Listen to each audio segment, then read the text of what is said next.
Il-Partit Nazzjonalista hu miftuħ għal kulħadd u jien determinat li l-bidla tkompli għaliex nemmen li b'dan il-mod biss nistgħu nkunu qreb lejn in-nies f'soċjetà li jimpurta.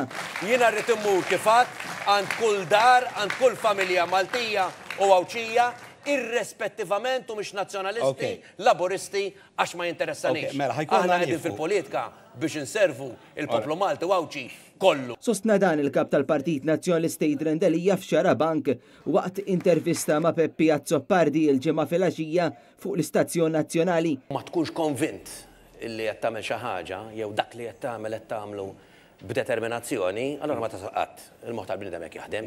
Inti ma tistax titlaq fi triq li trid tasal x'imkien mingħajr ma jkollok il-konvinzjoni illum li rrid nirbaħ u illi ikollna l-abbiltà illi l-Partit Nazzjonalista inbidluh b'mod illi l-politika ġdida li nixtieq nagħmel tkun il-politika tal-persważjoni, il-politika tan-nies.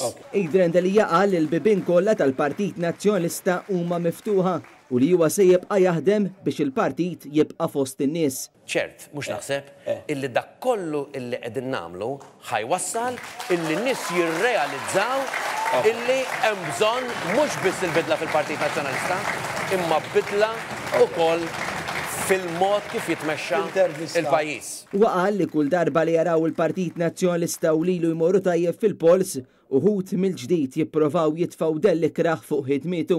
Naħseb illi dan huwa minħabba l-fatt illi kull darba li jaraw li Jidher Endelija u l-Partit Nazzjonalista mixin il-qoddim ikunaw minn għandu interess illi jibqa' joħroġ il-gider. Jidher Endelija qal li l-appoġġ lejh qiegħed ikompli jissaħħaħ u għatenna li kważi 95% tal-kumitati fih dan il-partit diġà urew appoġġ fit-tmexxija tiegħu. Mingħajr ma tlabt vot ta' fiduċja, il-fuq minn 90% naħseb 95% ta' dawk li huma s-sezzjonijiet kollha minn rajhom tal-Partit Nazzjonalista derilhom li għandu juruni l-appoġġ. Kien hemm l-ewwel laqgħa tal-amministrattiv ukoll illi b'mod unanimu iddikjarat l-appoġġ għall-kap tagħha għall-Partit Nazzjonalista. Il-kap tal-Oppożizzjoni għamel referenza għal ftehim li għamel Konrad Mizzi li bih il-kumpanija Technoline kienet ingħatat dritt esklusiv tal-procurement għat 3 sptarijiet Karin Grek, Salluqa u l-Isptar Ġenerali ta' Għawdex. Investigazzjoni rridu nagħmlu kif qed jintefqu l-flus fil-pajjiż. Investigazzjoni rridu nagħmlu biex naraw għalfejn il-pulizija u l-FIU ma toħux il-pazzi fejn għandha tiedu. L-investigazzjoni trid issir meta jkollok kontratti bħal ta' Technoline illi bit waħda l-gvern jiffirma l-Ministru Konrad Mizzi u blit l-oħra l-Viċi Prim Ministru jaqbad dal-kuntratt u jgħidlek irrid inqattaw. Jidher Endelija mill-ġdid insista li minkejja kull sfida jew problema personali baqa' jaqdi d-dmir tiegħu bħala kap tal-Oppożizzjoni.